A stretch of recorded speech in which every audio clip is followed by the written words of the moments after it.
네, 뉴스업 시작하겠습니다. 쿠팡이 약 1조 6천억 원이 넘는 규모의 보상안을 발표했습니다. 현금이 아닌 구매 이용권 형식으로 1인당 5만 원을 지급하겠다는 설명인데, 하지만 플랫폼별로 이용권을 쪼개놓고 실제로 쿠팡에서는 5천 원만 사용하도록 해 꼼수 논란이 커지고 있습니다. 오동권 기자가 보도합니다. 쿠팡이 밝힌 보상안 규모는 1조 6,850억 원, 1인당 5만 원에 해당합니다. 와우 멤버십 회원과 일반 회원에게 모두 지급하고 개인정보 유출 통지를 받고 쿠팡을 탈퇴한 고객도 포함됩니다. 이용권을 세부 항목별로 보면 쿠팡과 쿠팡 이츠로 각각 5천 원권이 지급되고 여행 상품인 쿠팡 트래블 이용권 2만 원, 화장품 등 뷰티 플랫폼인 알럭스 이용권 2만 원까지 모두 4가지로 나뉘어 있습니다. 하지만 탈퇴 회원의 경우 다시 가입해야 이용권을 쓸 수 있고 사업군별로 보상이 쪼개져 있어 불만이 적지 않습니다. 불안해가지고 탈퇴를 했는데 이 보상을 또 받으려면 다시 가입을 해야 되는데 그렇게 되면 개인정보를 다시 입력해야 되잖아요. 특히 알럭스에 2만 원이 배정된 점도 논란입니다. 알럭스는 쿠팡이 정품 럭셔리 쇼핑 앱으로 내세운 고가 상품 위주 플랫폼입니다. 제가 직접 쿠팡 알럭스에 들어와 봤습니다. 2만 원 이용권을 받으면 살 수 있는 제품이 있는지 검색해 봤습니다. 대부분의 제품이 2만 원을 넘어서 내 돈을 더 내야만 사용할 수 있는 구조였습니다. 사용자가 많은 쿠팡과 쿠팡이츠에는 5천 원만 배정하고 신규 사업군에 2만 원을 배정하면서 보상안까지 신사업 홍보에 활용한다는 지적도 나옵니다. 헤럴드 로저스 임시대표는 책임 있는 조치를 위해 보상안을 마련했다고 밝혔지만 정작 책임의 정점에 있는 김범석 의장은 사퇴 한 달 만에 사과문만 공개한 뒤 청문회 출석은 거부했습니다. 국회 연석 청문회를 앞두고 사과문과 보상안을 잇따라 내놓은 쿠팡. 여론을 돌리려는 국면 전환용 카드이자 시장 점유율을 늘리기 위한 꼼수라는 비판이 커지고 있습니다.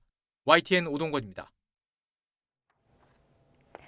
참여연대는 성명서를 내고 쿠팡의 이번 보상안은 매출을 더 높이기 위한 꼼수에 불과하다며 김범석 의장과 쿠팡을 강력 규탄한다고 밝혔습니다. 그러면서 쿠팡 트래블과 알럭스 같은 부가적인 서비스에 2만 원씩 이용권을 제시하는 건 관련 시장 점유율을 확대하려는 의도로 보인다고 지적했습니다. 이어 정부와 국회가 이번이야말로 개인정보 유출 기업에 대한 솜방망이 과징금 규정을 대폭 손보고 집단소송법과 징벌적 손해배상, 증거 개시 제도 등 쿠팡 방지 3법을 제정해야 한다고 촉구했습니다. 네, 핵심 경영진의 국회 불출석과 자체 조사 결과 일방적 발표, 또 실효성 없는 보상안까지 쿠팡의 대응에 대해 정부가 강력한 경고를 보냈습니다. 국세청에 이어 관세청도 현장 조사에 나서고 공정위는 김범석 의장의 동일인 지정 가능성을 살펴보는 등 전방위적 대응에 나섰습니다. 이승은 기자입니다. 국세청에 이어 관세청도 쿠팡에 대한 현장 조사에 나섰습니다. 한국법인과 미국 본사 간 외환 결제 내역은 물론 직수입품 관련 관세 포탈 여부, 개인 통관부호 관리 실태와 유출 여부도 확인할 계획입니다. 백영훈 과학기술부총리 주재 쿠팡 사태 범정부 TF회의도 다시 열렸습니다. 쿠팡의 대응을 강력하게 경고하고 전방위적, 종합적 대응에 나서기로 했습니다. 일단 각 기관별 엄정한 조사를 강조했습니다. 과기정통부는 사고 원인과 쿠팡의 보안 문제점을, 개인정보위는 개인정보보호법 위반 여부를, 금융위는 부정결제 가능성과 고금리 대출 관행을, 경찰청은 피의자 검거에 주력하기로 했습니다. 고용부와 국토부는 종사자 관련 실태를 점검하고 공정위는 영업정지 여부와 복잡한 쿠팡 탈퇴 절차에 대한 대응을 검토합니다. 공정위에서는 나아가 김범석 의장에 대한 공정거래법상 동일인 지정을 면밀히 검토하겠다는 발언도 나왔습니다. 공식적으로는 쿠팡 본사의 부서 책임자급으로 돼 있는 김 의장의 동생 유석 씨가 사실상 한국법인 부사장이라는 주장이 나왔기 때문입니다. 쿠팡은 지난 5년간 유석 씨가 경영에 관여하지 않았다는 이유 등으로 김 의장의 동일인 지정을 피해왔습니다. 쿠팡의 김범석 의장이 본인의 친동생이 부사장으로 있기 때문에 그 친동생하고 가장 많은 소통을 하지 않을까 싶습니다. 김 의장이 동일인으로 지정되면 사익 편취 금지 등 대기업 관련 규제는 물론 특수관계인까지 주식거래 내역 등을 신고해야 하고 어기면 처벌을 받게 됩니다. 국내 여론에 아랑곳하지 않고 미국 정계의 엄호 속에 버티기에 들어간 쿠팡. 영업정지나 각종 법적 제재는 민관합동조사단의 조사 결과가 나온 뒤에나 본격 검토에 들어갈 수 있을 것으로 보입니다. YTN 이승은입니다. 네, 쿠팡은 개인정보 유출 사태 자체 조사와 관련해 연일 정부 지시를 강조하고 있는데요. 정부 중 하나로 주목된 국가정보원은 쿠팡 측 주장에 왜곡된 부분이 있다며 강하게 반박했습니다. 또 쿠팡은 피해자의 노트북을 경찰에 제출하며 이미 직접 포렌식했다는 사실을 알리지 않은 것으로도 파악됐습니다. 유서연 기자가 단독 보도합니다. 쿠팡은 개인정보 유출 사건과 관련해 자체 조사 논란이 불거지자 정부 공조와 지시에 따른 것이라고 주장하고 있습니다. 그런데 정부로 지목된 국가정보원은 쿠팡 측 주장에 왜곡된 부분이 있다며 강하게 반박했습니다. 국정원 관계자는 YTN과의 통화에서 쿠팡이 입장문 형식의 보도자료에서 정부를 언급하며 공조와 협력을 했다고 주장했지만 국정원과 무관한 부분이 상당수라고 밝혔습니다. 쿠팡이 정부와 협력했다는 내용 가운데 일부 국정원으로 추정되는 부분 또한 사실과 다르거나 왜곡된 부분이 있다는 게 국정원 입장입니다. 경찰 또한 불편한 내부 분위기를 드러냈습니다. 쿠팡은 지난 21일 중국 현지 강에서 건져 올렸다는 노트북을 이미 제출하며 경찰 참고인 조사까지 받았는데 당시 노트북에 대해 이미 직접 포렌식을 마쳤다는 사실은 밝히지 않은 거로 파악됐습니다. 경찰 관계자는 쿠팡 측이 참고인 조사 당시 자체 조사나 포렌식 진행 사실은 진술하지 않았다고 거듭 강조했습니다. 경찰은 일단 쿠팡 본사 압수수색을 통해 확보한 디지털 자료와 압수물을 분석하고 있습니다. 그러면서 만약 쿠팡이 조작된 자료를 제출한 거로 확인되면 엄중히 책임을 묻겠다고 강조했습니다. 쿠팡이 낸 입장문에 대해 국정원부터 경찰까지 정부기관이 잇따라 반박에 나선 가운데 쿠팡은 현재로서는 제공된 정보 외에는 확인이 불가하다는 입장을 밝혔습니다. YTN 유서연입니다. 3대 특검 수사가 김건희 특검 활동 종료와 함께 막을 내렸습니다. 최장 180일에 걸쳐 전방위 수사를 벌였고 헌정사 처음 전직 대통령 부부가 구속 상태로 동반 기소됐습니다. 안동준 기자의 보도입니다. 이른바 3대 특검은 윤석열 정권이 무너지고 새 정부가 들어서자마자 출범했습니다. 조은석 특검팀의 비상계엄 관련 내란 수사 속도가 가장 빨랐습니다. 구속 만기를 앞둔 김용현 전 국방부 장관, 구속 취소로 풀려나 있던 윤석열 전 대통령을 다시 구속했습니다. 내란 우두머리 혐의로 이미 재판에 넘겨진 윤 전 대통령을 체포방해와 일반 이적 등 혐의로 3차례 더 기소했습니다. 우리는 역사적 경험을 통해 권력을 가진 자의 측리 쿠데타는 내세웠던 명분은 허울뿐이고 목적은 오로지 권력의 독점과 유죄성을 잘 알고 있습니다. 이명현 특검팀은 한 달 먼저 수사를 마무리했습니다. 최상병 사망 책임과 관련해 임성근 전 사단장을 구속했습니다. VIP 경로로 시작된 수사 외압, 이종섭 전 국방부 장관 도피 의혹으로 윤 전 대통령을 기소했습니다. 김건희 씨의 각종 의혹을 맡은 민중기 특검팀은 수사 개시 한 달여 만에 김 씨를 공개 소환했습니다. 도이치모터스 주가 조작과 공천 개입, 건진법사를 통한 통일교 금품 수수 혐의로 구속해 재판에 넘겼습니다. 이 밖에도 서희건설 나토 3종을 비롯해 김 씨가 청탁과 함께 금품을 받고 국민의힘 전당대회에 관여한 정황 등을 밝혀내 추가 기소했습니다. 대통령 배우자의 권한 남용으로 인해 대한민국의 공적 시스템이 크게 훼손되었음을 여러 사건에서 확인하였습니다. 최장 180일에 걸친 3대 특검 수사로 모두 24명이 구속됐고 이들을 포함해 법정에 서게 된 피고인만 120명이 넘습니다. 3대 특검이 종료되면서 특검법상 남아있는 사건들은 경찰 국가수사본부로 이첩됩니다. 특검 수사로 나란히 구속된 윤석열 전 대통령 부부는 권력의 정점에서 저지른 잘못들에 대한 사법부 판단을 기다리고 있습니다. YTN 안동준입니다. 김건희 씨가 고가의 금품과 함께 받은 청탁들은 대부분 현실로 이루어졌습니다. 이른바 매관매직은 성사됐지만 특검은 180일에 걸친 수사로도 윤석열 전 대통령과 연결고리를 찾지 못해 뇌물죄는 적용하지 못했습니다. 조성호 기자의 보도입니다. 서희건설 이봉관 회장은 김건희 씨에게 나토 3종 명품 장신구를 선물하면서 사위인 박성근 변호사의 공직 인사를 부탁했습니다. 박 변호사는 윤석열 정부의 첫 국무총리 비서실장에 임명됐습니다. 이배용 전 국가교육위원장은 금 거부기를 준 이후에 자리를 얻었습니다. 사업가 서성빈 씨도 명품 시계를 전달하고 며칠 뒤 대통령실과 로봇계 납품 계약을 맺었습니다. 김 씨가 아니라 윤석열 전 대통령의 공무와 관련된 청탁들로 상당수는 이들이 바라는 대로 이뤄졌습니다. 그런데 특검은 김 씨를 뇌물 대신 알선 수재 혐의로 기소했습니다. 민간인인 김 씨에게 적용하려면 윤 전 대통령과 공모 여부를 밝혀야 하는데 연결고리를 찾지 못한 겁니다. 특검 조사에서 그 사실을 전혀 알지 못했다고 부인하고 있으나 이를 쉽게 믿기는 어렵다 할 것입니다.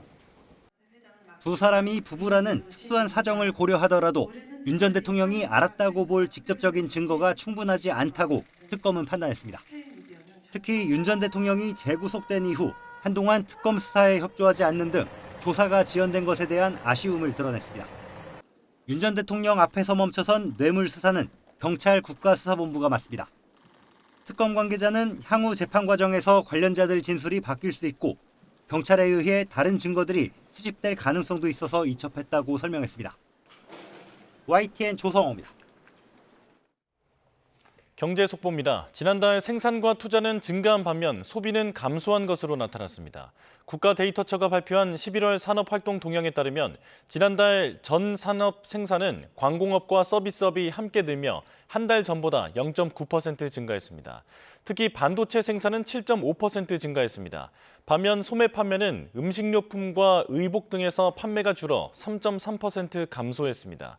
설비 투자는 자동차 등 운송 장비에서 투자가 줄었으나 일반 산업용기계 등 기계류에서 늘어 전월 대비 1.5% 증가했습니다. 현재 경기 상황을 보여주는 동행종합지수 순환 변동치는 0.4포인트 하락했고 향후 경기 국면을 예고해주는 선행종합지수 순환 변동치는 0.3포인트 상승했습니다. 특검팀은 김건희 씨가 관저 이전과 증축 공사를 자격도 없는 업체에 맡겨 특혜를 줬다는 사실도 확인했습니다. 윤핵관으로 불리던 국민의힘 윤한홍 의원을 통해 개입했다는 점도 확인했지만 수사기간이 부족해 매듭짓지 못했다고 설명했습니다. 염혜원 기자입니다. 1330일 만에 대통령이 청와대로 출근했고 조만간 관저 공사가 끝나면 대통령 부부는 한남동을 떠나 다시 청와대로 돌아옵니다.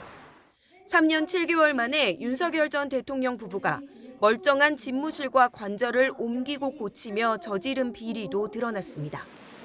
특검팀은 김건희 씨가 호바나 컨텐츠 주최 전시회를 후원하고 사무실 설계와 시공을 맡았던 21g이라는 업체에 특혜를 준 거로 파악됐다고 설명했습니다. 원래 다른 업체를 선정했었지만 갑자기 종합건설업 면허도 없던 이 업체와 수의 계약을 통해 공사를 진행했다는 겁니다. 관저 이전을 맡았던 직원들은 이 업체를 여사님 업체라고 불렀습니다. 김건희의 대통령 관저 공사업체 선정 요구를 전달받은 청와대 이전 TF1 분과장인 김호진과 팀원인 A 행정관이 소위 여사님 업체로 불리는 무자격 업체 21g의 특혜를 줄 목적으로 직권을 남용한 사실을 확인하여 해당 작업을 주도했던 김호진 전 국토부 차관과 대통령 비서실 황모 행정관은 직권남용 등의 혐의로 구속 기소됐습니다. 특검팀은 더 나아가 청와대 이전 TF팀장을 맡았던 이른바 윤핵관으로 꼽히던 국민의힘 윤한홍 의원이 개입한 사실도 확인했다고 밝혔습니다. 관저 특혜 의혹과 관련해 실무자 외에 이른바 윗선의 이름이 나온 건 처음입니다. 특검팀은 다만 마지막까지 애를 썼지만 수사기간 부족으로 매듭을 짓지 못했다며 의혹 규명은 경찰청 국가수사본부로 넘긴다고 설명했습니다. YTN 염혜원입니다. 이재명 대통령이 오늘 청와대에서 첫 국무회의를 주재합니다. 오늘 회의에서는 최근 여당 주도로 국회를 통과한 내란 전담재판부 설치법과 허위 조작 정보 근절법 등이 심의 의결될 것으로 전망됩니다. 허위 조작 정보 근절법에 대해서는 이 대통령이 제2요구권, 즉 거부권을 행사해야 한다는 지적이 나왔지만 가능성은 낮아 보입니다. 더불어민주당 김병기 원내대표의 비리 의혹이 잇따라 불거지면서 당 내부에서도 사퇴할 수밖에 없다는 분위기가 점점 커지고 있습니다. 오늘 관련 입장을 낼 계획인데요. 거취의 분수령이 될 것으로 보입니다. 김다현 기자입니다. 이번엔 배우자의 법인카드 사적 유용 의혹입니다. 김병기 원내대표의 아내가 지역구인 조진희 전 동작구의원에게 법인카드를 빼앗았었다는 주장이 나왔습니다. 뉴스타파가 관련 녹취를 보도했고 김 원내대표의 지난해 총선 경쟁자도 폭로 선봉에 섰습니다. 김병기가 초선 의원이었던 조진희를 무리하게 의장을 만든 배경에는 업무 추진비 카드를 제공하거나 김 원내대표는 선택적 녹취 공개에 강력히 유감을 표한다며 안 사람은 법인카드를 사용하지 않았다고 반박했습니다. 다만 이른바 아빠 찬스 등 가족 전체가 언급되는 각종 특혜 의혹이 잇따르면서 설 자리는 점점 좁아지는 모습입니다. 당내에서도 아내가 구의원 법인카드를 사용했다면 범죄가 아니냐 거취를 고민해야 한다거나 버티기 어려운 상황이라는 말이 나왔습니다. 차기 원내대표 하마평에 박정, 백혜련, 한병도 등이 오르내리고 우군인 조국혁신당과 진보당에서 거취 결단을 압박하는 것도 부담입니다. 해명 가능한 사안인지 또는 거꾸로 용단을 내려야 되는 사안인지 본인이 저는 잘 알고 있을 것이다. 이런. 김병기 원내대표는 하지만 사퇴보다는 사과 쪽에 무게를 두고 있습니다.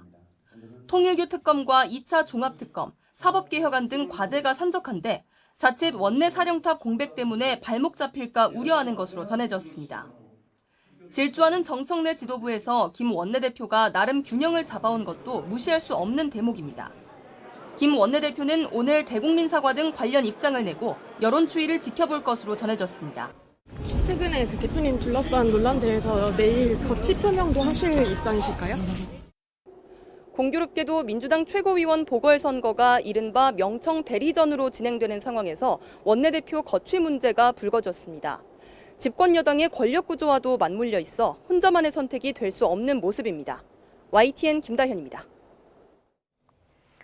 네, 더불어민주당 강선호 의원은 2022년 지방선거 당시 자신의 보좌관이 김경 서울시의원 후보자로부터 1억 원을 받았다는 의혹과 관련해 공천을 대가로 돈을 받은 사실이 전혀 없다고 부인했습니다. 김 의원은 어제 SNS에 당시 사안을 인지하고 공천관리위 간사에게 보고했고 다음 날에도 거듭 보고한 뒤 즉시 반환을 지시했다고 해명했습니다. 또 당시 공관위 간사였던 김병기 원내대표와의 대화는 사안을 알게 된 뒤 너무 놀라고 당황한 상태에서 상황을 보고하며 억울함을 호소한 과정의 일부로 녹취 사실도 몰랐다고 주장했습니다. 김경 서울시 의원도 SNS에 공천을 대가로 금품을 제공한 사실이 없다며 2022년 지방선거 당시 당에서 정한 엄격한 심사 절차를 거쳐 공천받았다고 반박했습니다. 이명박 정부 내각의 이재명 정부 내각의 이해훈 전 국민의힘 의원이 발탁되자 정치권의 후폭풍이 거셉니다. 국민의힘은 저질 물타기 인사라며 비판의 수위를 높였는데요. 민주당은 엄호하면서도 복잡한 속내가 보입니다. 임성재 기자입니다. 기획예산처 장관 후보자 지명 소식에 이해훈 전 의원을 즉각 제명했던 국민의힘은 개탄스럽고 참담하다며 연이틀 날선 비판을 이어갔습니다. 이런 배신자 코드 탕평책은 처음 봤다. 돈풀기 확장 재정 실패를 덮으려는 정치적 방패용 저질 물타기 인사다. 그 수위도 남달랐습니다. 지금의 여러 이슈들을 덮기 위해서 그리고 무늬만 협치하는 모양을 갖추기 위한 것이라고 생각합니다. 참담한 마음입니다.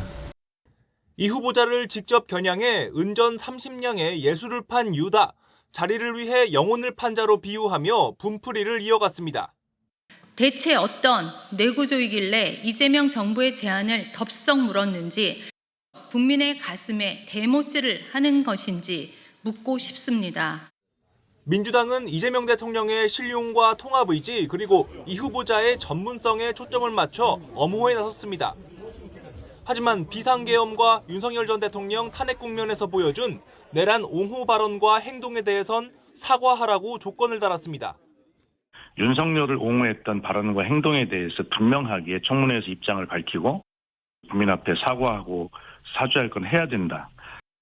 당내에선 공개적인 우려의 목소리도 터져나왔습니다. 윤 전 대통령 탄핵에 반대한 이 후보자의 기본 판단력에 의구심을 품는가 하면 왜 대통령 인사권 행사의 대상이 됐는지 의문이라는 반응도 이어졌습니다.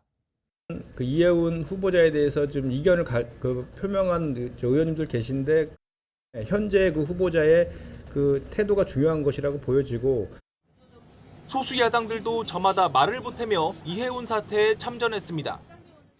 보수 야권 개혁신당은 이 후보자를 배신자로 몰 때가 아니라며 일단 관망에 나섰지만 친여권인 조국혁신당은 청와대 설명을 요구했고 진보당은 내란 비호인사 장관 지명을 즉각 철회해야 할 것을 촉구했습니다.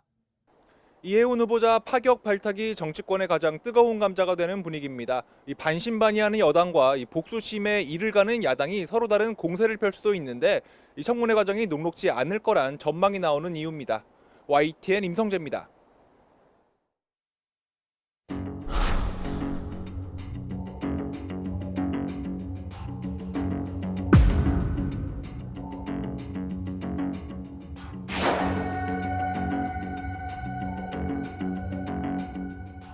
정치에도 지켜야 될 도의나 금도라는 게 있는데 당협위원장은 당협위원장대로 한 발 걸쳐놓고 장관 지명되니까 쪼르르 달려가는 건 최소한 당과 이 당원들에 대한 인간적 신의를 지키지 못한 지저분한 환승연애가 아닌가 싶습니다. 그러면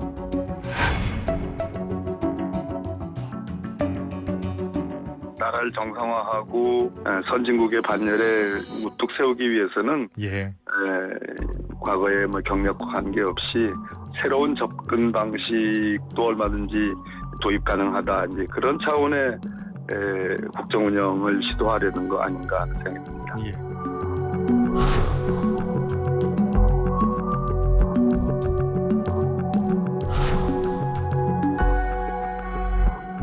무거운 책임감이라는 말로만은 부족한 것 같습니다. 경제가 성장 잠재력이 훼손되는 구조적이고 복합적인 위기에 직면해 있다고 봅니다. 그 지명을 통해 충분히 자신의 실력을 검증받아야 하고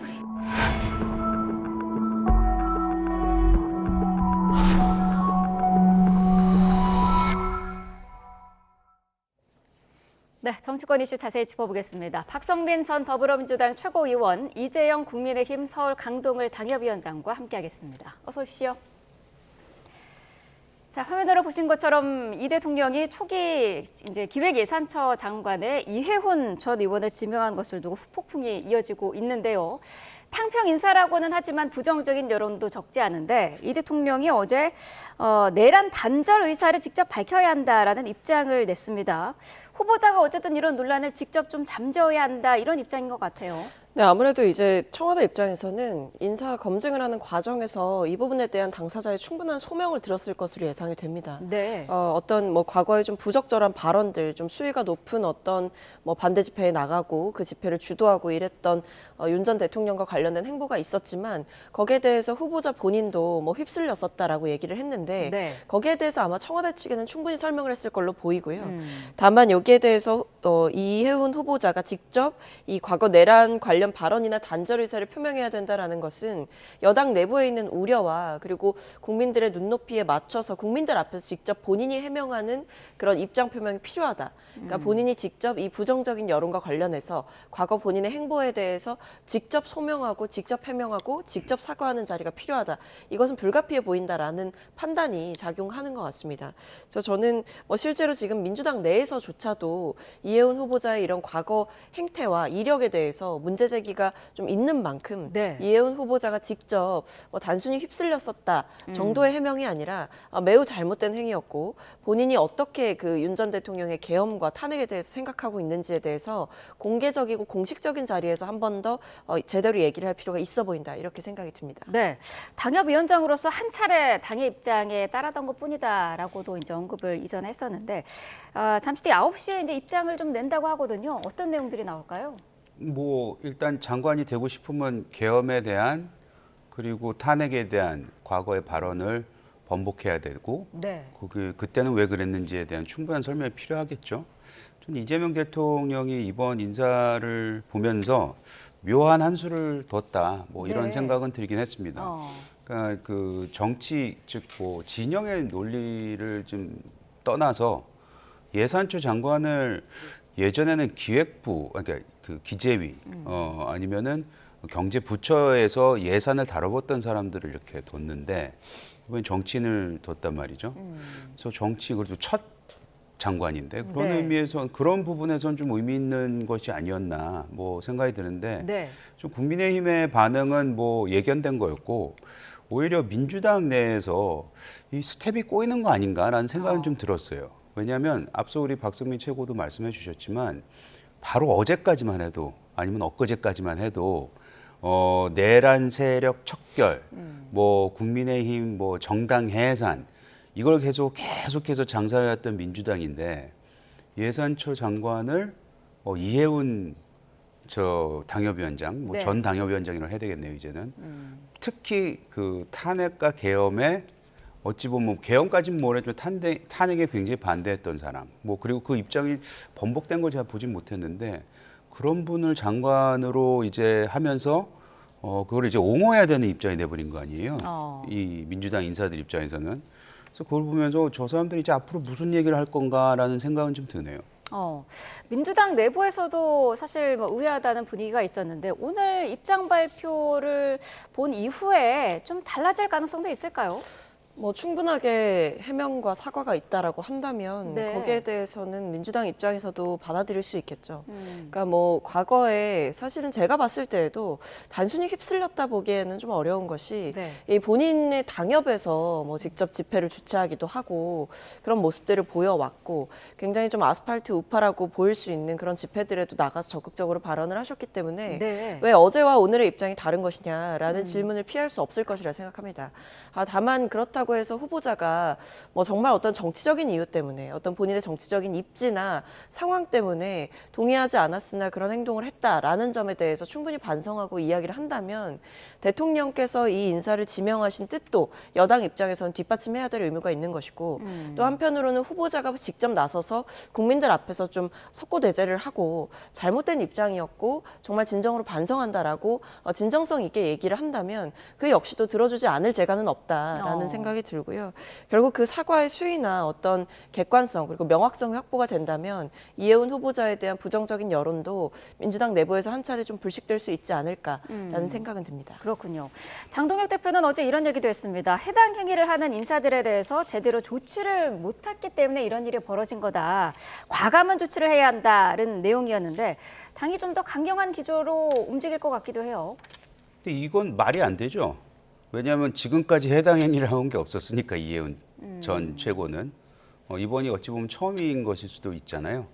장동혁 대표의 말은 지금까지 해당 행위에 대한 조치가 없었기 때문에 이해운이 해당 행위를 한 거다 이렇게 얘기를 하시는 거나 마찬가지인데 지금 일어난 해당 행위에 대해서는 뭐 이걸 만약 해당 행위라고 명명을 한다면 그거는 지금 하시는 말씀하고 좀 말이 안 맞기 때문에 이걸 계기로 삼아 혹여라도 본인의 정적이라든지 아니면은 본인이 생각하고 있는 해당 행위에 대해서 이거를 뭐 처단하려고 하는 뭐 그런 분위기를 형성한다면 그거는 좀 옳지 않다고 봅니다. 그래서 지금 나오는 얘기가 이게 사실은 친한계를 겨냥한 거 아니냐 이런 얘기도 나오고 있거든요. 그거는 뭐 노골적이지 않았나요? 지난 한 달간 몇 달간 특히 당대표 되는 순간부터 얘기를 해야 되겠죠. 뭐 한동훈 전 대표에 대한 불편한 기색은 뭐 매우 강하게 노골적으로 드러내왔고 당에서 해왔던 여러 가지 행위들을 보면은 한동훈 개는 제거를 꼭 해야 되겠다라는 강력한 의지를 가지고 있으시기 때문에 그거에 대해서 뭐 이렇게 숨어있는 의도라고 생각하지는 않습니다. 그렇군요. 장동혁 대표, 이 대통령이 이해운 후보자를 지명한 거는 지금 정부의 여러 가지 이슈를 덮기 위한 조치다라고도 표현을 했는데 여기에 대해서는 어떤 의견이실까요? 뭐 지나친 비약이다라고 생각을 합니다. 뭐 인사 검증의 시간도 분명히 걸리는 것이고 그리고 이 정도의 인사를 뭐 이해운 그 전 당협위원장만 한 게 아니라 여러 명의 인선을 발표를 했기 때문에 대통령께서 어떤 일종의 2기 내각을 좀 준비 중이신 게 아닌가라는 생각이 들었거든요. 어떤 오래전부터 준비해온 인사를 이번에 이제 발표를 한 것인데 그것을 두고 뭐 최근에 이슈가 많이 있으니까 뭐 발표를 했다라고 하는 것은 사실상 끼워 맞추기인 것이고 것이고, 네. 그러니까 이게 결국 이런 얘기가 나오는 게 뭐 정부 이슈를 덮기 위해서다라고 얘기를 하고 뭐 이해운 후보자에 대해서 비방을 하는 게 결국 국민의힘이 쓸 수 있는 카드가 없다라는 걸 보여주는 거죠. 뭐 국민의힘 내부는 지금 자중질환에 빠져 있고, 뭐 이해운 전 당협위원장에 대해서 이제 갑자기 당성이 약한 인사를 제거하지 못해서 생긴 일이다라고 얘기를 하면서 내부 결속을 다지려고 하고, 뭐 한동훈 계에 대한 징계를 좀 정당화시키려고 하는 듯한 발언들을 쏟아내는 건 결국 이 대통령에게 어떤 반박할 수 있는 정치적인 전략이 부재한 상태이기 때문에 네. 결국 이 정부가 뭐 궁지에 몰려서 이런 일을 벌였다라는 식의 해석을 어떻게 보면 본인들의 입맛대로 지금 이 사태를 해석을 하는 거죠. 사실 이 사태는 객관적으로 봤을 때 뭐 이해운 후보자의 적절성에 대해서는 좀 더 따져봐야겠지만 그와 별개로 결국 대통령이 뭐 경제나 민생에 있어서는 중도 혹은 보수까지도 끌어안을 수 있다라는 일종의 탕평과 포용의 인사를 보여준 거거든요. 그 부분에 대해서 인정하고 평가하기가 싫으니까 결국 이 정부의 부정적인 이슈를 덮기 위해 이런 일을 하는 것이고, 이해운 그 후보자에 대해서 계속해서 악마화를 이제 시도를 하는 것이다. 결국 이것은 이 보수 내부의 자중질환이 심각해진 이 사태에서 이 장동혁 대표 입장에선 허를 찔린 것이고, 네. 결국 할 수 있는 이야기가 이 정도에 그치는 것이다. 오히려 뭐 보수 입장에서는 뭐 환영한다 이런 이야기를 할 수 있음에도 불구하고, 혹은 뭐 더더욱 앞으로 이런 인사가 많아지길 기대한다라는 얘기를 할 수 있음에도 불구하고 사실 그런 종합적인 평가를 할 수 있는 여력이나 여유가 없는 상태임을 방증하는 것이죠. 네, 국민의힘 육선이죠. 조경태 의원이 해수부 장관의 물망에 오르고 있다라는 얘기도 나오고 있는데, 물론 뭐 조경태 의원은 제안이 온 적이 없다라는 입장을 밝혔습니다만은 지금 국민의힘 당에서는 어떻게 파악하고 있을까요? 글쎄요, 뭐 이해운 최고한테 했던 행위를 보면 조경태 의원도 이거 만약 그 소위 말하는 제안을 받고 가게 되면은 당장 뭐 쫓겨나지 않겠습니까? 지금 당의 분위기는 뭐 이해운 전 최고 때문에 또 다른 뭐 보수 인사를 데려가는 건 아닌가라는 네. 것에 대한 우려를 비치고 있는 것 같은데요. 일단 너무 보수 진영에서 이해운 그 전 최고에 대해서 이렇게까지 비난할 일인가라는 생각은 저는 좀 들긴 들어요. 왜냐하면 당성을 얘기하지만 이해운 전 최고만큼 당에 헌신했던 사람도 보기 드뭅니다. 그럼 그동안 그런 보수 진영에서는 이해운 전 최고를 어떻게 활용해 왔나, 그런 것도 보면 제대로 활용 못한 건 아니었는지에 대한 자기 반성도 좀 필요한 시점이 아닌가라는 생각이 들긴 하는 건데요. 네. 다만 이제 이해운 최고는 그거는 좀 답변을 해야 될 것 같아요. 뭐냐면 이재명 정부가 출범하면서 그리고 그 전에도 이재명 대표 당시 대표가 가지고 있던, 그리고 출범하면서 대통령이 가지고 있던 여러 가지 경제 기조에 대한 철학, 뭐 이런 것에 대해서는 굉장히 반대를 많이 해왔거든요. 그러면은 장관 지명이 됐다고 해서 그걸 하루아침에 바꾸느냐? 본인이 경제 전문가로서 꾸준히 지금까지 해왔던 말에 얼마나 많은 신뢰를 주고 있었는데, 네. 그런 거를 만에 하나 하루아침 만에 바꿔버린다면은 글쎄 그건 본인한테도 안 좋고 이재명 정부한테도 안 좋고, 특히 아까 이제 박선민 최고가 얘기했던 우리 당내에서 나오고 있는 비판, 특히 이재명 정부가 잘못하고 있는 부분을 덮기 위해서 이거는 하나의 그 뭐 마케팅 형태의 인사 조치다라고 생각을 할 수 있기 때문에 그거에 대한 글쎄요, 앞으로 어떤 그 행위를 해야 되는지 정책을 펼쳐나가야 될 때는 좀 두고 봐야 될 것 같습니다. 네. 이해운 후보자에 이어서 조경태 의원 얘기까지 나오면서 이렇게 대통령실이 보수 진영 인사들을 중용하는 게 지방선거에 대한 표심, 이거를 염두에 두는 거다라는 분석도 있더라고요. 근데 뭐 지방선거를 얘기하기 이전에 대통령께서 어떤 지역 안배에 대해서 인사들을 쓸 때 고민을 하는 것은 분명히 있는 것 같습니다. 실제로 이번에 발탁된 인사들 중에서는 뭐 TK 지역이나 PK 지역의 인사들이 많기 때문에 사실 대통령께서 뭐 지방선거를 노리고 인선을 했다라기보다는 이 정부가 계속해서 지역 균형 발전이라던가 아니면 서울 과밀화 문제를 해소하기 위한 지방의 어떤 발전, 이런 부분들에 대해서 계속 고민을 하고 있다라는 점은 뭐 최근에 5극 3특 이런 부분들을 발표를 하시면서 많이 드러냈다라고 생각하거든요. 네. 그리고 사실 해수부 장관 자리가 지금 공석인데 그 자리 역시도 뭐 부산에서 인재를 찾고 있다, 이런 이야기를 대통령께서 그간 하셨어요. 그래서 어떤 정부의 인선을 함에 있어서도 다양한 지역적 안배에 대한 고민과 그것이 이것이 결국 이 정부 정책을 추진함에 있어서 뭐 수도권 과밀화 현상을 해소하기 위한 하나의 방책이 될 수 있다라는 점을 대통령께서 고심하고 있다라는 것은 뭐 은연중에도 알 수 있는 사실이었기 때문에 꼭 굳이 지선용이 아니더라도 이 정부에서 인선을 고려할 때는 다양한 지역에 안배를 해서 뭐 인선을 하는 방향 역시도 고려하는 것이 사실은 뭐 이상한 혹은 뭐 생경한 일은 아니다라는 말씀 드리겠습니다. 네. 자, 민주당 상황을 조금 짚어보도록 하겠습니다. 각종 비비 의혹이 불거져 있죠. 더불어민주당 김병기 원내대표. 오늘 오전에 아마 입장을 직접 발표할 것으로 보이는데 어떤 내용이 담길까요? 사실 이 부분에 대해서 구체적으로 뭐 직접 밝히신 건 아니기 때문에 네. 이제 입장 발표를 할 거다 정도만 공유가 되어 있는 상황이거든요. 근데 결국 중요한 건 이제 사퇴냐 사과냐 네. 이거지 않겠습니까? 근데 지금 나오는 얘기들로 보면 사퇴까지는 아닐 수 있다라는 얘기가 나오는 것 같아요. 네. 그러니까 직접 원내대표께서 그동안 본인과 관련해서 제기된 의혹들에 대해서 인정하고 사과하신 부분도 있지만 분명하게 반론 보도를 요청을 하고 반박을 이제 구체적으로 하시는 내용들이 있었기 때문에 아마 지금 터져 나오는 내용들과 관련해서 아닌 것은 아니다라고 말씀을 하시는 시간이 되지 않을까라는 생각이 드는데 네. 아마 이제 그러다 보니까 어떤 거취에 대한 표명보다는 사과 그리고 설명, 해명 이 부분에 좀 초점이 맞춰지지 않을까라는 개인적인 추측은 있습니다. 네, 국민의힘 입장에서는 네. 네, 어떻게 보고 계시는지도 궁금한데요. 참 김 원내대표가 낯이 두껍다는 생각이 들어요. 네, 이 정도까지 문제가 일어나고 있고 특히 이제 강선 의원에 대한 이 녹취 이 부분도 사실 생각해보면 좀 신기하지 않아요? 강선우 그 의원이 본인한테 찾아와서 얘기를 하는 과정에서 전화 내용도 아니고 대면이었는데 그 대면을 누가 녹취를 했다는 거 아닙니까? 그럼 이거를 녹취한 사람은 강 의원보다는 아무래도 김병기 원내대표일 것 같은데 이 무서워서 이제 뭐 의원들끼리 대면 대화도 못 하겠구나라는 생각이 들고 지금 강선 의원도 그렇고 김병기 대표도 그렇고 이런 부분을 알면서 덮으려고 했다는 그 시도 자체가 있었다는 부분 그리고 그거에 대해서 후속 조치가 전혀 없었다는 부분 이거에 대한 정치적 도의적 책임을 좀 져야 되지 않을까라는 생각이 들고 네. 오늘 이제 본인이 뭐 입장 표명을 한다고 했는데 이제 이미 이런 문제가 불거진 게 며칠이 지났잖아요. 오늘도 이미 벌써 늦었다. 저는 그런 생각이 들고 사퇴밖에는 길이 없는 것 같은데 왜 그 자리를 끝까지 이렇게 지키려고 하는지에 대해서는 좀 이해가 안 가는 부분이 있습니다.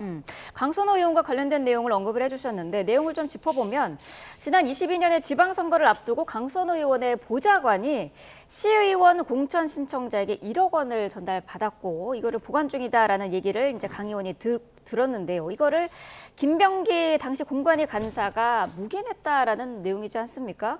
이런 지금 의혹이 나오고 있는 그런 상황인데 어쨌든 지금 당사자들은 아니다라고 부인을 하고 있는 상황이에요. 네, 맞습니다. 뭐 이제 당시 보좌관에 대해서도 이제 질의가 간 모양인데 네.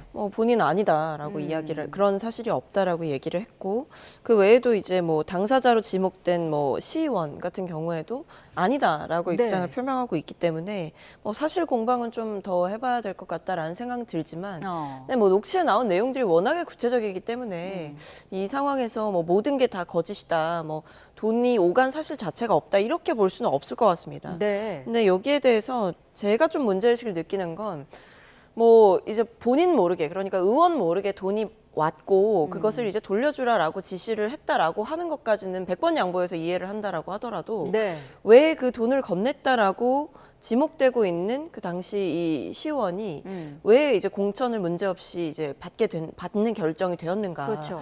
거기에 대해서는 좀 납득하기가 어렵죠. 네. 왜냐하면 어떤 그런 부정한 거래를 시도한 어떤 정황과 상황이 있었다고 한다면 뭐 그 돈 역시도 뭐 들은 즉시 반환하고 왜 이런 일을 벌였느냐라고 이야기를 하고 그 뒤에 이제 공관위에서 좀 적절한 조치가 있어야 되는 것이 맞지 않았을까라는 네. 개인적인 아쉬움은 있는데 결과적으로 보면 이 공관위의 회의의 결과가 좀 납득하기 어려운 방향으로 결론이 났잖아요. 네. 그렇다고 한다면 이것은 사실 대처면에서도 좀 문제가 될 수 있다라는 우려가 있습니다. 네.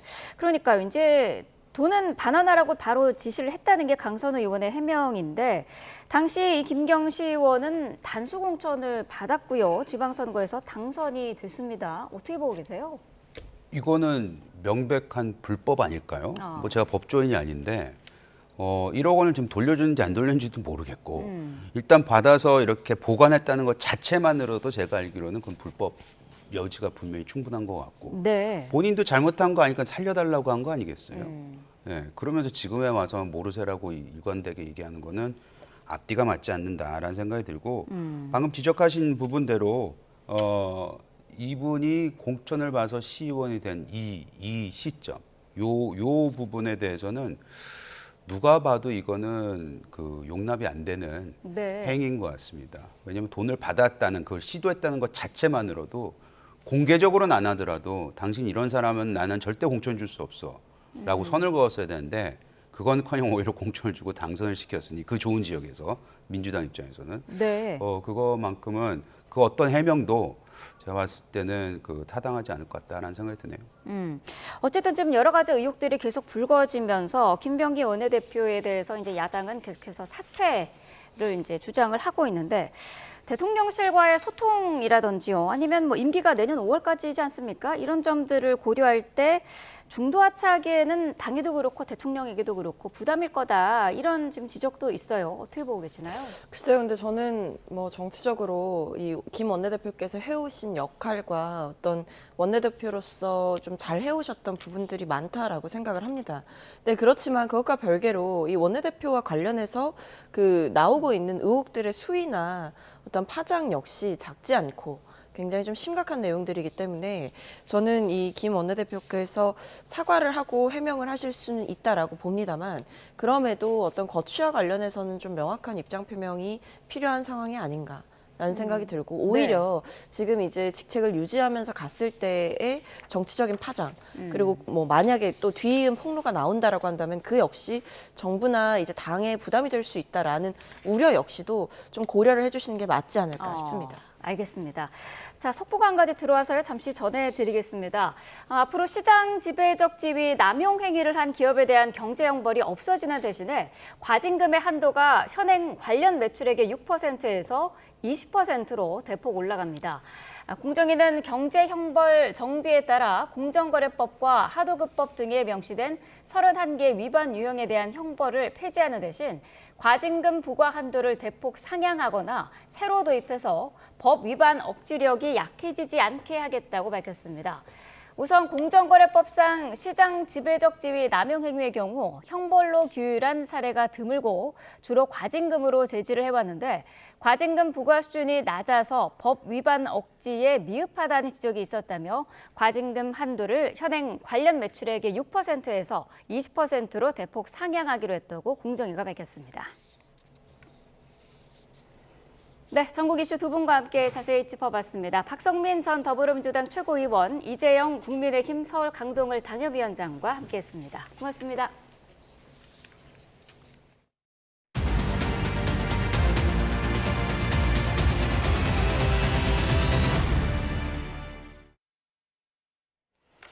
네, 올해 정치권은 헌정사 유례를 찾기 어려울 정도로 롤러코스터 같은 한 해를 보냈습니다.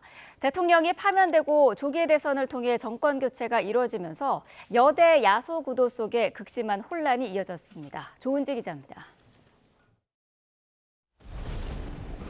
을사년 벽두는 대통령 체포작전으로 시작됐습니다.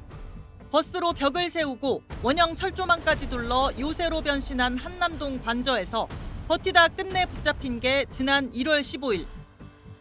서부지법 폭동으로 이어진 구속 수감 끝에 윤석열 전 대통령은 서울구치소에서 52일 만에 깜짝 석방되며 반전을 꿈꿨지만 헌법재판소에서 만장일치 8대 0으로 파면됐습니다. 주문, 피청구인 대통령 윤석열을 파면한다. 정치권은 빠르게 조기 대선 모드로 전환됐습니다. 3년 전 0.73%포인트 차로 아깝게 졌던 이재명 당시 민주당 대표가 순풍에 돛단 듯 대세론을 형성했지만 결전 한 달 전 유죄 취지 파기환송으로 최대 위기를 맞았습니다.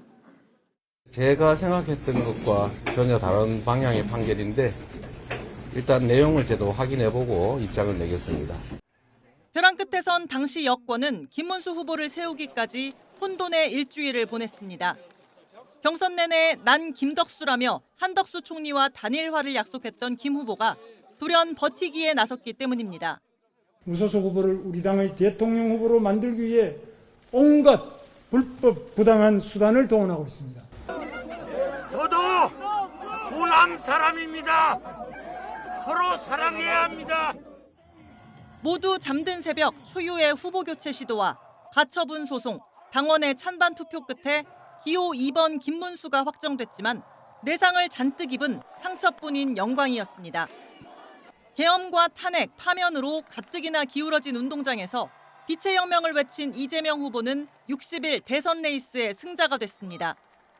이제 우리는 모두 위대한 대한민국의 위대한 똑같은 대한국민들입니다. 함께 갑시다. 총선에서 압승한 이듬해 행정권까지 거머쥔 민주당은 내란 청산을 기치로 검찰청 폐지 같은 수건 입법을 잇따라 처리했습니다.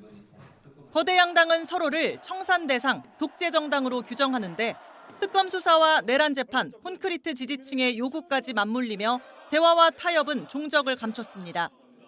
여대, 야소, 여의도는 필리버스터와 통일교 특검 등으로 연말에도 내내 평행선만 달리고 있습니다. YTN 조은지입니다. 올해 1월 벌어졌던 사상 초유의 서부지법 폭동 사태로 140여 명이 재판에 넘겨져 줄줄이 징역형을 선고받고 있습니다. 다만 폭동 배후 의혹에 대한 수사는 해를 넘겨 이어질 전망입니다. 양동훈 기자가 보도합니다.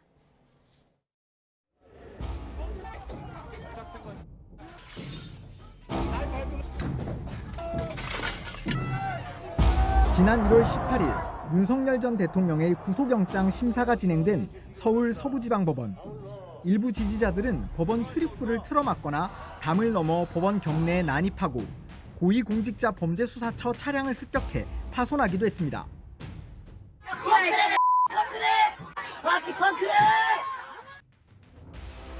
다음 날 새벽 구속영장이 발부된 사실이 전해지자 시위대는 폭도로 변했습니다. 119 혁명이다. 119 혁명이야 이제. 나와봐. 점거해.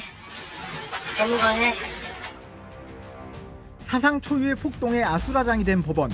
사법 절차와 법치주의를 무시한 만행이라는 지적이 잇따랐습니다. 법치주의에 대한 전면적인 부정행위이자 형사상으로 보더라도 심각한 중범죄에 해당하는 그런 사안입니다. 이후 대대적인 수사로 140여 명이 재판에 넘겨졌고 대부분이 징역형을 선고받는 등 엄벌이 이어지고 있습니다. 경찰은 국민 저항권 등을 주장하며 폭동을 부추긴 혐의를 받는 인물들에 대해서도 수사 의지를 밝혔습니다.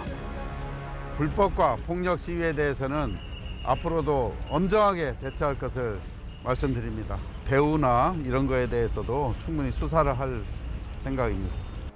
그런데 수사선상에 오른 전광훈 사랑제일교회 목사와 유튜버 신혜식 씨 등은 모두 혐의를 부인하고 있습니다.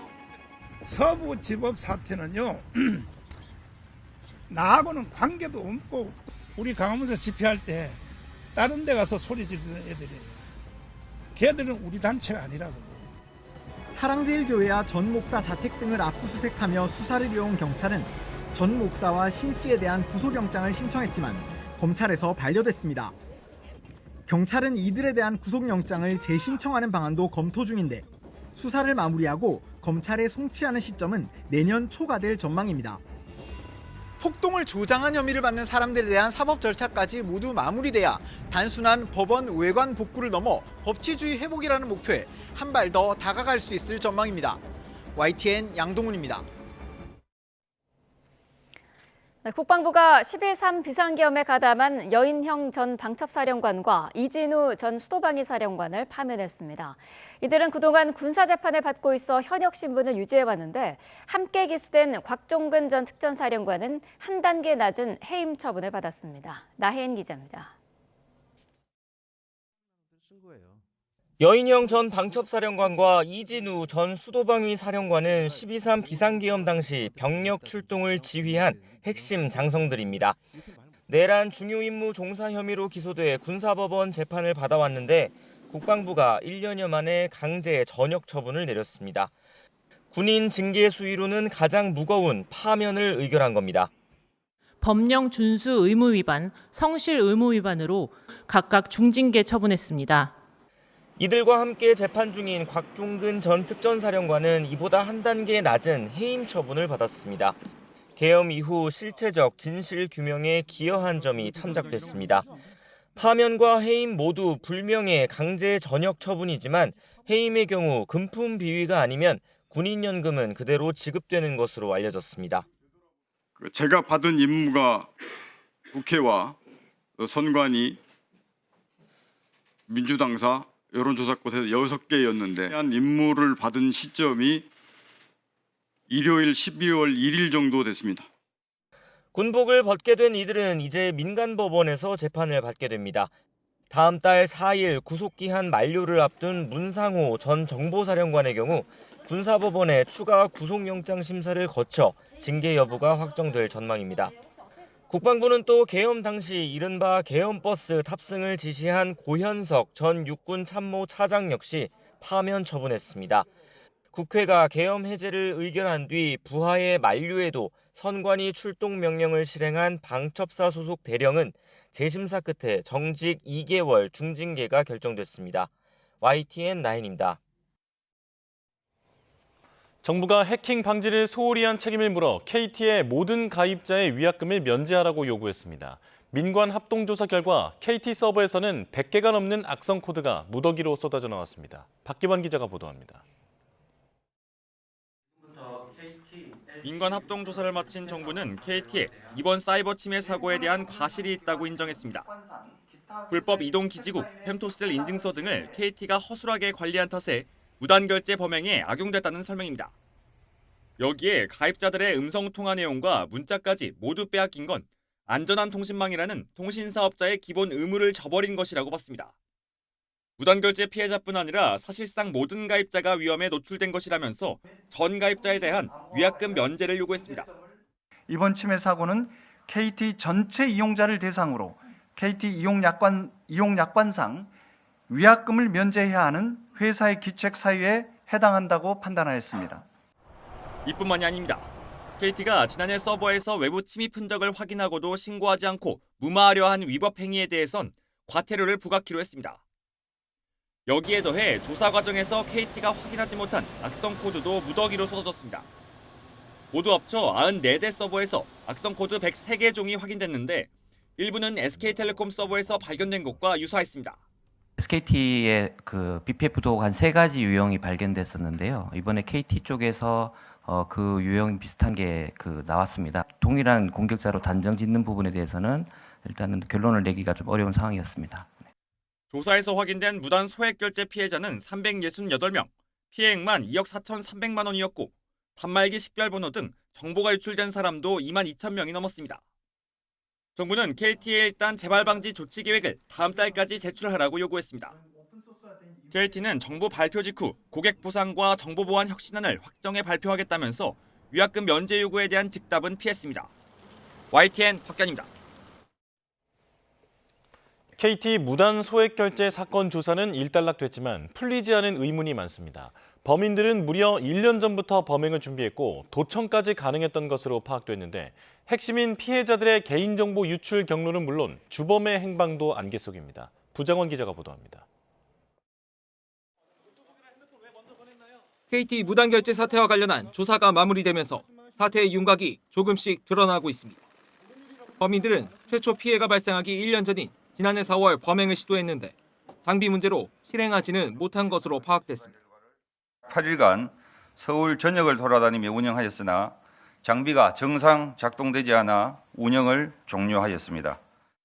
범행에 쓰인 불법 소형기지국 장비 이른바 펜토셀은 지난 2019년 경기 북부 지역에 군부대에 설치됐던 것으로 확인됐습니다.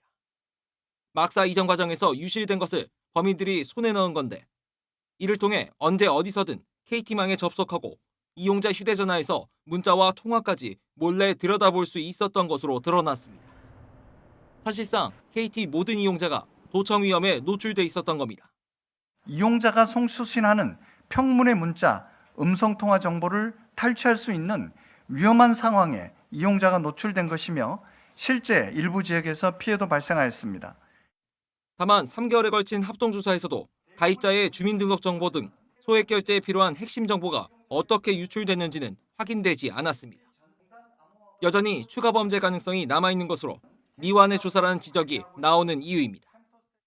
개인정보가 그 DB를 통해서 유출된 흔적은 없다는 것이 저희들 판단입니다. 이 부분은 개인정보보호위원회에서 보다 더 추가적인 조사를 통해서 경찰은 현재까지 불법 기지국 운영자를 비롯해 5명을 구속하는 등 총 13명을 검거했습니다.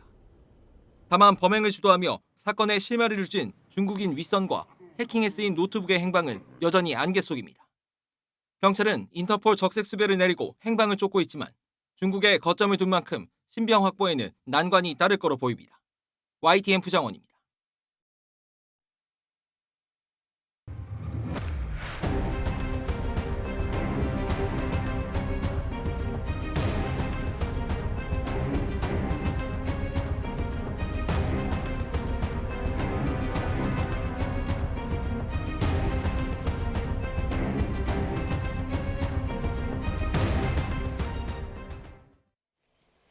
쿠팡이 1조 7천억 원 규모의 고객 보상안을 내놨지만 피해 보상이 아닌 판촉 행사라는 지적이 나옵니다. 대규모 개인정보 유출 사태에 대한 법적 책임을 어떻게 져야 할지 임주혜 변호사와 짚어보겠습니다. 어서 오십시오. 네, 안녕하세요. 네, 저도 보상안이라고 나와 있는 그 계획을 봤더니 이게 정말 판촉 행사가 아닌가, 사실상 마케팅이다라는 인상을 받았거든요. 어떻게 보셨습니까? 이 1조 7천억 규모라고 한다면은 사실 적은 액수 아닙니다. 그런데 문제점은요, 쿠팡 측이 1조 7천억 원의 보상안을 내놨는데 그 보상안을 소비자가 이용하려면 이에 몇 배 내지는 몇십 배 되는 매출을 쿠팡에 올려줘야만 이 보상을 받을 수 있다는 점이 문제입니다. 예. 세부적인 내용을 좀 들여다보면은요, 1인당 5만 원씩을 보상하겠다라고 밝혔는데 소비자들이 많이 사용하는 쿠팡이나 배달 어플리케이션이라고 볼 수 있는 쿠팡 이츠는 각각 5천 원씩 쓸 수 있습니다.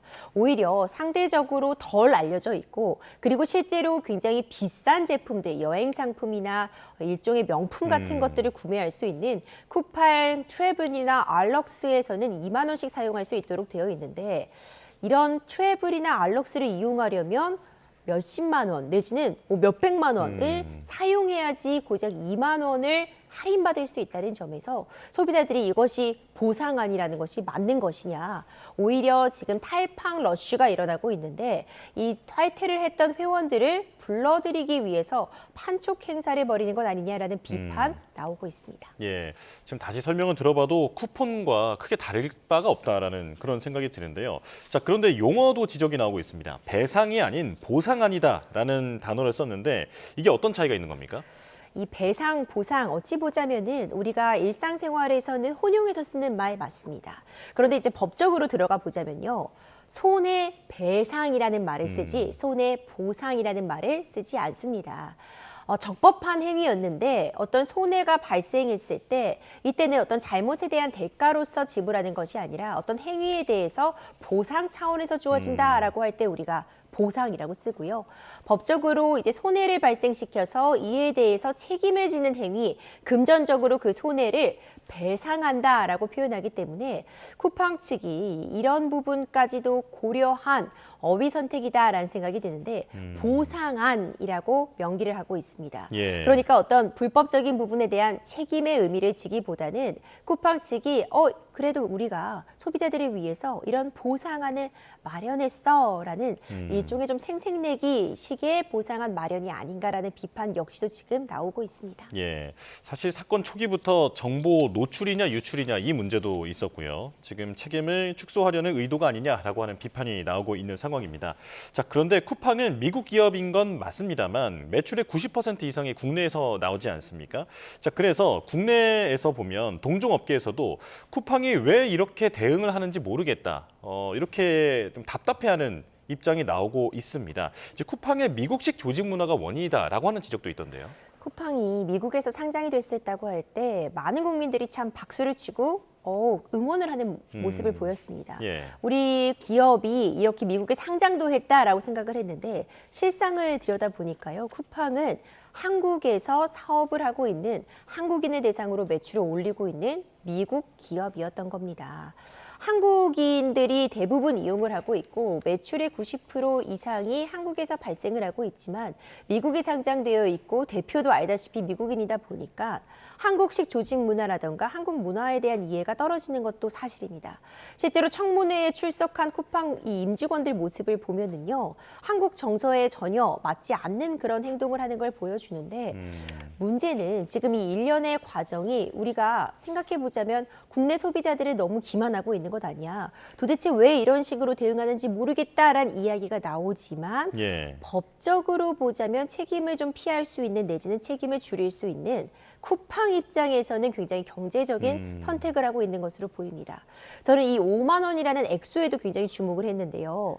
실제로 소송까지 이어진다면 최소 이전의 사례들을 보면 10만 원에서 20만 원 정도의 배상안이 인정이 될 것이고 지금 쿠팡 사태는 그 이상도 나올 수 있다고 이야기가 나오는데 소비자 입장에서는 소송에 걸리는 그 시간이라던가 불편함을 감수할 때 그냥 액수는 더 적지만 5만 원 정도 받고 정리할까라는 생각이 들 정도의 딱 그 액수, 그리고 실제로 그 사용할 수 있는 그 과정을 보더라도 오히려 판촉 행사에 가까운 점, 이런 부분들이 경제적인 선택을 한 것이다라고 보여지고 그래도 보상안을 마련을 하면 소비자들의 입장에서는 불만족스러워도 법적으로는 내가 이런 일들을 다 했다라는 방패막이 된다는 점들을 고려할 때 이해할 수 없는 행보를 보이고는 있지만 법적으로는 본인의 책임을 최소화할 수 있는 합리적인 선택을 하고 있다라고 보여져서 오히려 좀 아쉬움이 남는 지점입니다. 예, 사실 사회적 책임에는 국적이라는 게 따로 없는 건데 말이죠.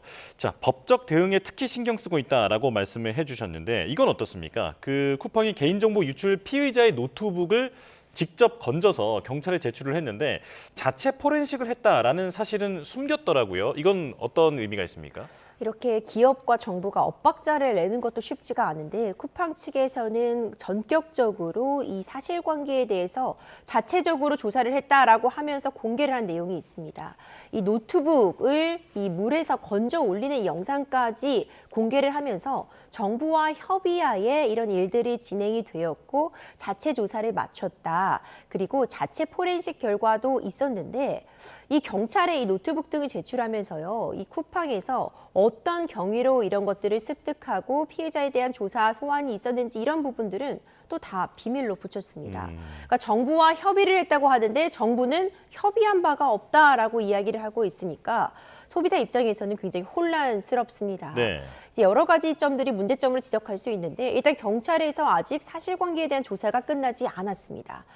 피해자 소환조차 이루어지지 못했고 지금 이 노트북 같은 부분도 포렌식을 진행 중인 과정인데 아직 경찰에서 사실관계에 대한 공표가 없었는데 쿠팡이 자체적으로 발표를 해버렸고 만약 포렌식 등을 쿠팡이 자체적으로 이미 시행을 했다면 증거가 오염되었을 가능성 같은 부분들이 점쳐지고 있어서요. 정부와 쿠팡 그리고 경찰은 또 이 사태를 인지하지 못했다는 점, 추후에 어떤 이 증거 인멸의 우려 그리고 증거 오염의 가능성 때문에 다시 한번 이 부분이 쟁점이 될 수밖에 없어 보입니다. 예, 증거 인멸에 대한 문제뿐만 아니라 지금 이 사실 자체가 만약에 정말 정부와 제대로 협의가 안 된 상황에서 이렇게 독단적으로 발표를 하고 그랬다면 수사 자체에도 혼선을 준 것 같거든요. 이것도 나중에 법적 문제가 될 수 있습니까? 그렇죠. 수사 자체에도 혼선이 있을 수밖에 없습니다. 그러니까 수사기관이 지금 수사를 진행하고 있고 아직 수사의 초기 단계인데 오히려 쿠팡 측에서 생각보다는 큰일이 아니었어요 라는 취지의 이 1차적인 조사를 발표함으로써요. 지금 경찰에서 조사하고 있는 이 자료가 오염되었을 가능성, 만약 그 오염을 이 쿠팡도 인지하고 있고 이에 가담했다면 법적인 책임 질 수밖에 없고요. 이 정부의 발표 이전에 자체적으로 먼저 이런 걸 발표하는 그런 부분들은 수사 과정에 있어서도 혼선을 끼칠 수밖에 없기 때문에 최종적으로 법적인 책임을 판단함에 있어서 이 부분도 참작이 될 수밖에 없어 보입니다. 예. 자, 그리고 국회와 정부의 대응을 함께 짚어보겠습니다. 일단 오늘부터 이틀간 국회에서는 청문회가 열리는데 김범석 의장은 역시나 불출석을 예고했고요. 그리고 공정위는 영업정지 명령도 검토하고 있다 이렇게 언급을 하고 또 조금 전에 속보로 나온 것으로 보면 시장 지배적인 지위를 남용한 기업에 대해서는 과징금 부과한다로 대폭 높이기로 결정했다.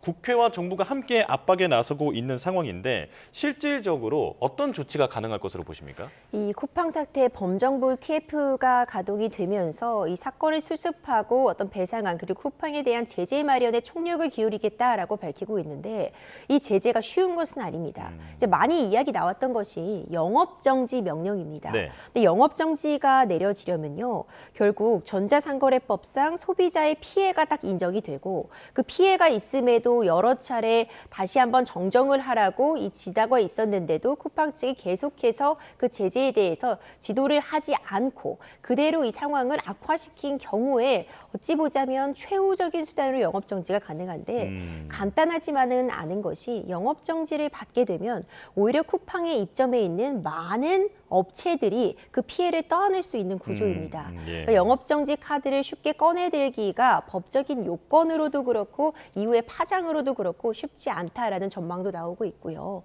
그렇다면 과징금 같은 부분이 점쳐지고 있는 것인데 이 과징금이 실효적인 수단이 아니다. 이 과징금을 어느 정도 맞더라도 이런 식으로 좀 소비자들을 기만하는 대응이 낫다라는 경제적인 평가를 하다 보니까 지금 공정위에서 발표가 있었습니다. 이 시장 지배적인 어떤 이 영향력을 끼칠 수 있는 업체에서 문제가 발생했을 때 기존에 관련 매출액의 6%까지 과징금을 부여할 수 있었던 걸 20%까지 상향하겠다라고 밝히고 있고요. 내년 상반기 내에 이제 시행이 될 수 있도록 입법 같은 절차들을 거치겠다라고 밝히고 있는데 어떤 형사적인 제재뿐만 아니라 결국 과징금, 경제적으로 금전적으로 기업을 압박하는 것이 이런 유출 사고를 예방하고 또 이후에 좀 합리적으로 소비자들에게 현실적인 도움이 될 수 있는 보상안을 마련하는데 실효적인 대책이 될 것이다라는 판단이 더해진 이번 개정안 발표가 아닌가 싶습니다. 예. 미국 같은 경우에는 이런 일이 발생하면 회사가 망할 정도로 이제 손해배상을 해야 되는 경우가 있지 않습니까? 우리나라에는 이런 제도가 없습니까? 그러니까 징벌적 손해배상이라고 해서 이제 특히 미국을 기준으로 말씀을 드리면요, 우리나라보다 위자료의 액수 자체가 굉장히 높게 인정이 되는 그런 모습을 보이고 있고요. 징벌적인 부분들이 가만히 되어서 막대한 손해배상을 하도록 함으로써 그것을 어떤 형벌적인 수단으로 대체하는 그런 효과를 갖고 있습니다. 이제 우리나라와 미국은 어떤 미국의 그 상황, 이 경제적인 규모라던가 그리고 이 법적인 제도의 마련의 차이가 있겠지만 이 징벌적 손해배상 도입을 우리나라도 지금 시행을 해야 되는 것 아닌가. 현실적인 어떤 보상안을 마련하는 데 있어서 징벌적인 액수의 손해배상을 좀 인정시켜야 되는 것이 아니라는 비판 역시 나오고 있고 이 부분이 지금 현재로서는 도입이 논의되고 있는 어떤 초기 단계에 불과하지만 사회적인 어떤 합의안을 도출하는 것이 필요해 보입니다. 예. 지금 사실 쿠팡은 퇴직금 미지급 사태로 인한 문제로 인한 특검 수사를 받고 있기도 하고요. 그리고 이번에 정보 그 유출 관련해서도 만약에 수사에서 책임이 있다면 처벌을 피할 수는 없을 텐데 김범석 의장은 미국인이지 않습니까? 이런 경우에는 우리 사법당국이 어떻게 판단을 해야 합니까? 그렇죠. 하지만 쿠팡은 지금 피해를 입힌 이 국민들은 한국인들입니다. 예. 당연히 한국에서 나서서 조사를 하고 이에 따른 뭐 과징금이라든가 형사적인 제재 부과는 가능하고요. 다만 김범석 의장이 지금 어디 있는지도 확인이 되고 있지 않기 때문에 현 시점에서 소환을 통보하거나 요구해도 이에 대해서 업무로 바쁘다, 다른 일정이 있기 때문에 당장 귀국이 어렵다라고 불출석 사유서를 냈을 때 마땅히 강제할 방법이 없는 것도 사실입니다. 예. 하지만 아직은 수사 초기 단계라고 저는 보고 있고요. 관련해서 어떤 혐의점들이 확인이 된다면 보다 구체적으로 그리고 실효적인 방법을 동원해서 김범석 의장을 귀국시키는 그런 방안들 논의될 필요가 있습니다. 예. 그리고 조금 전에 그 쿠팡의 보상안에 대해서 잠깐 짚어봤었는데 이것도 어떤 정해져 있는 가이드라인이 있는지 궁금합니다. 그러니까 쿠팡이 이렇게 자체적으로 계획을 해서 보상안을 내놓은 건데 이게 정부라든지 공정이라든지 정해져 있는 가이드라인 같은 건 없는 겁니까? 이 쿠팡에서는 보상안이라는 것은 어찌 보자면 이 일련의 과정에 대해서 소비자들에게 어떤 사죄의 의미를 담아서 말 그대로 보상을 하겠다는 것이지 예. 이 보상안을 발표했다고 해서 법적으로 여기까지가 손해배상의 한계야라고 언급되고 있는 것은 아닙니다. 그렇기 때문에 이 보상안을 오히려 뭐 정부가 나서서 이 보상안이 잘못됐다라고 꼬집기는 어려울 수 있지만 역으로 말하면요. 이 보상안이 있다고 해도 충분히 소송이라든가 과징금 부과라든가 쿠팡은 법적으로 책임을 지고 손해배상을 해야 되는 위치에 있기 때문에 어찌 보자면 보상안에 대해서 정부가 관여할 수 없다는 부분이 역으로 말하자면 쿠팡은 앞으로도 법적인 책임을 져야 한다. 별도로 손해배상은 해야 한다라고 또 해석을 해볼 수 있습니다. 예, 앞으로 이틀간의 청문회에서 또 다른 쟁점들이 나올 것으로 주목이 되는 상황인데요. 자, 특검 얘기로 가보겠습니다. 초유의 3대 특검이 모두 종료됐는데 이제 남은 사건은 모두 경찰이 인계받게 됩니다. 자, 일단 김건희 특검 얘기를 보면 아직 해소되지 않은 굵직한 사건들이 많은데 변호사님께서 보시기에는 어떤 부분이 눈에 들어옵니까? 해결되지 못했던, 수사를 마치지 못했던 많은 사안들이 있는데 일단 많은 국민들이 관심을 가질 만한 부분은 과연 윤석열 전 대통령과의 어떤 공모관계를 인정받아서 뇌물죄를 적용될 수 있을까라는 부분에 좀 많은 관심이 쏠리고 있는 것 같습니다. 예. 물론 비공무원도 범할 수 있는 이제 알선수재라든가 뭐 청탁금지법 같은 부분이 지금 다수 기소가 되어 있기는 하지만 법정형이 훨씬 높은 것으로 규정되어 있는 이 뇌물죄와 관련된 부분, 결국 특검에서는 윤석열 전 대통령이 이런 사실들을 인지하였는지 여부를 입증해내지는 못했기 때문에 이 뇌물죄는 일단 경찰로 이 수사 과정을 넘겼다라고 볼 수 있고요. 또 이제 김건희 여사에 대한 이 검찰에서의 수사 무마 의혹 같은 부분도 특검에서 뭐 시간도 부족했다라는 이야기는 나오고 있지만 제대로 유의미한 결과를 내지 못해서 결국 경찰로 넘어갔습니다. 이제 이런 부분들이 특검의 기간이라든가 아니면 이제 입법적으로 한계가 있었다라고 특검 측도 인정을 하고 있지만 특검에서 정말 막대한 뭐 메머드급 특검을 규정했던 이 구성했던 부분들을 고려할 때 과연 경찰로 넘어간다면 유의미한 증거가 추가로 확보될 수 있는 것인가? 이 특검에서도 못한 것을 그럼 경찰은 시간만 더 있다고 해서 할 수 있는 것이냐? 이 정도 선에서 수사가 끝나는 것 아니냐라는 그런 우려 섞인 시선 역시 있습니다. 네, 잠시만요.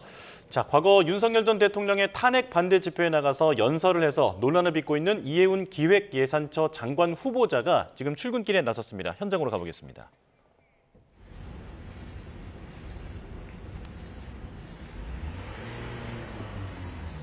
자, 이재명 정부 초대 기획예산처 장관으로 지명된 이해운 후보자.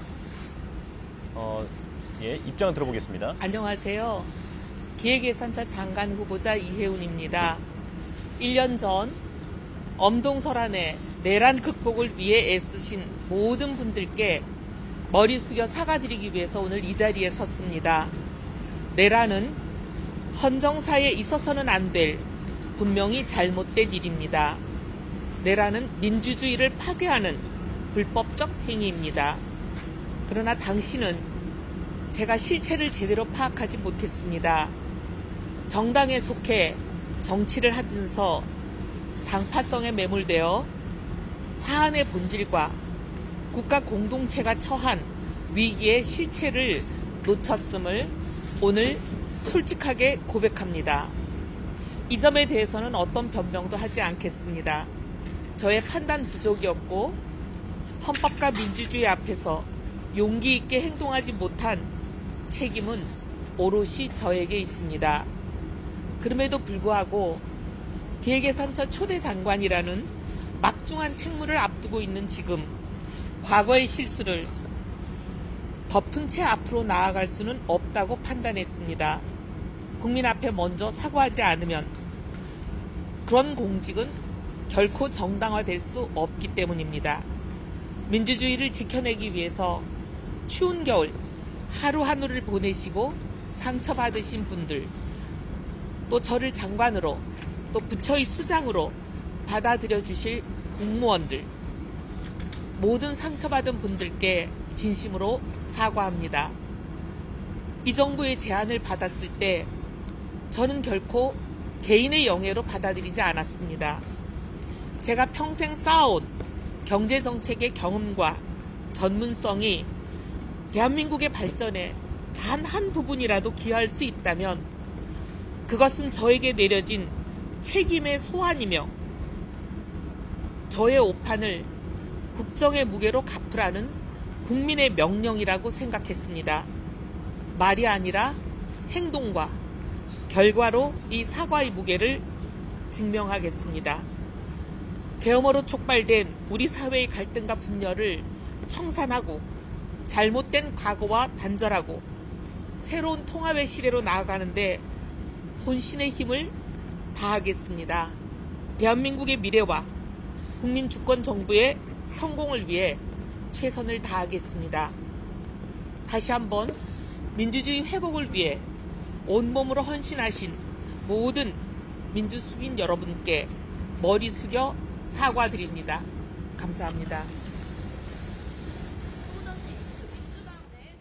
네, 기획예산처 초대 장관 후보자로 지명된 이혜훈 후보자가 계엄 옹호 발언에 대해서 사과 입장을 냈습니다. 내란을 불법으로 명확히 규정하면서 당시에는 상황을 제대로 파악하지 못했다라고 인정했는데요. 기획예산처 장관의 임무를 앞두고 국민에게 먼저 사과하는 게 먼저라고 판단했다라고 밝혔습니다. 그리고 민주주의 회복을 위해 노력한 국민에게 사과한다면서 재차 사과를 했습니다. 자세한 소식은 들어오는 대로 다시 전해드리겠습니다. 자, 임주혜 변호사와 이야기 좀 더 나눠보겠습니다. 지금 이제 경찰 앞에 남은 과제 중에 하나가 그 검찰의 김건희 여사 그 봐주기 수사 무마 의혹이 있지 않습니까? 그런데 이게 그 김건희 특검의 마지막 부분에 돌입을 했다 보니까 시간도 좀 촉박하고 그리고 소환도 제대로 되지 않았던 것 같은데 경찰은 이 부분을 앞으로 어떻게 수사를 해 나갈까요? 김건희 씨가 박성재 전 법무부 장관에게 이제 메신저를 통해서 내 사건들, 내가 지금 문제되고 있는 수사를 받고 있는 사건들이 어떻게 진행되고 있냐라는 부분을 물어봤다라는 게 공개가 되면서 또 파장을 일었습니다. 단순히 이 사건이 어떻게 진행되고 있냐라는 물음을 넘어서 당시 이 대통령의 배우자, 영부인이라는 신분, 그리고 법무부 장관이라는 신분을 고려할 때 이런 질문을 던진 것 자체가 부적절했다라는 도의적인 그런 책임은 당연히 물을 수 있을 것이라고 보고요. 다만 이에 나아가서 이런 연락을 주고받았다는 것, 그리고 그 이상으로 본인의 사건에 대해서 무마를 지시했고 실제로 영향력을 행사했는지 여부, 이 부분을 이제 경찰이 밝힐 그런 상황입니다. 그런데 과연 이런 부분들에 대해서 유의미한 증거가 남아 있을 수 있는지, 이런 부분을 문자나 전화, 녹음 등을 통해서 구체적으로 이런 지시 관계가 남아 있지 않다면 경찰 입장에서도 이 관계를 입증하기 쉽지 않을 것이다라는 이야기가 나오고 있고요. 다만 이런 압박의 지시가 있었고 이런 지시를 받고 그 하위 직원들에게 다시 이걸 전달했던 그런 상황이 있다면 추가적인 증거도 확보될 수 있는 상황이기 때문에 경찰에서 이 부분을 어떻게 풀어나갈지 많은 관심이 집중되고 있습니다. 예. 자, 현재로서 윤 전 대통령 부부 재판만 11개가 진행 중입니다. 두 사람이 증인으로 출석하면서 법정에서 만나게 될 가능성도 있다고요? 증인으로서 법정에서 대면할 가능성은 열려 있습니다. 그렇다면 출석을 하지 않고 이 상황을 피할 가능성도 열려 있지만 현 상황에는 워낙 여러 개의 재판이 동시다발적으로 돌아가고 있기 때문에 한 재판에서 증인으로 출석해 조우할 가능성, 이전에 사실 없었던 그런 초유의 사태라고 보여지는데 가능성은 열려 있습니다. 알겠습니다. 여기까지 설명 듣겠습니다. 지금까지 임주혜 변호사와 함께했습니다. 고맙습니다. 이번엔 증시 보겠습니다. 오늘은 우리 증시의 올해 마지막 거래일인데요. 코스피가 어제 반도체 대장주의 상승에 힘입어 4,220선을 회복했는데 오늘은 하락세로 출발했습니다. 화면으로 보시겠습니다. 오늘 코스피와 코스닥 모두 하락 출발하고 있습니다. 코스피는 0.64% 내린 4,193.75포인트로 개장했고, 그리고 코스닥도 보겠습니다. 코스닥은 0.39% 내린 928.99포인트로 개장했습니다.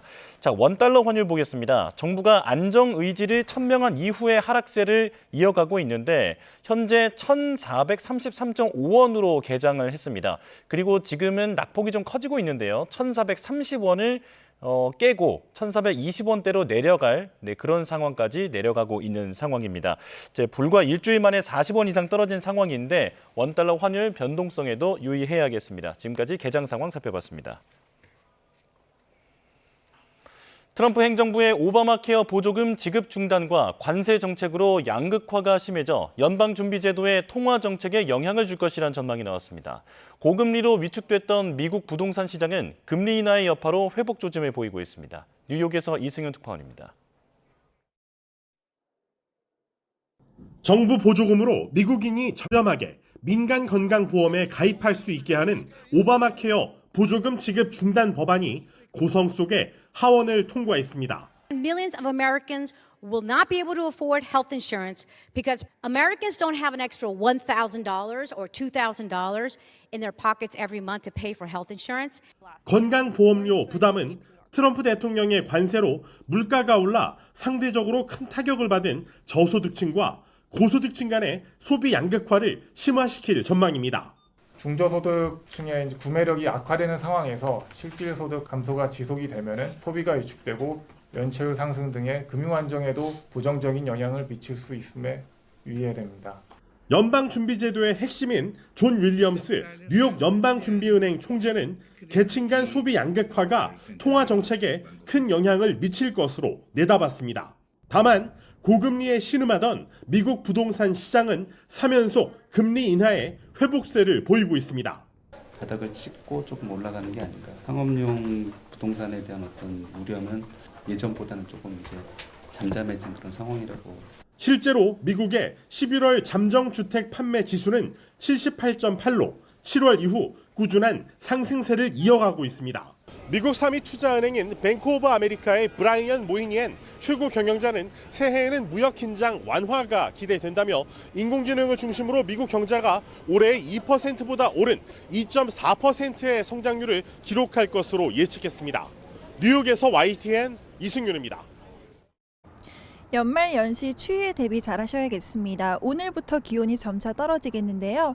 특히 내일부터는 세미탄파가 본격화되면서 내일 서울 아침 기온이 영하 8도, 새해 첫날인 모레 아침에는 영하 11도까지 곤두박질하겠습니다. 해넘이와 해돋이 계획하신 분들은 보온에 각별한 주의가 필요하겠습니다.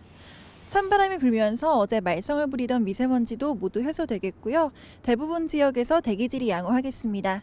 낮 기온은 서울이 2도, 대전과 전주 5도, 광주 7도로 어제보다 5에서 7도 정도 낮겠습니다. 당분간 내륙은 맑은 날씨가 이어지겠지만 내일 아침은 전남 서해안에서, 모레는 제주도에서 눈이 내릴 전망입니다. 맑은 날씨 속 동해안 지역은 건조주의보가 내려져 있습니다. 바람도 강하게 불어서 산불 나지 않도록 조심하셔야겠습니다. 지금까지 YTN 정세현입니다. 네, 뉴스와 파일 순서 마칩니다. 내일 다시 뵙겠습니다. 고맙습니다.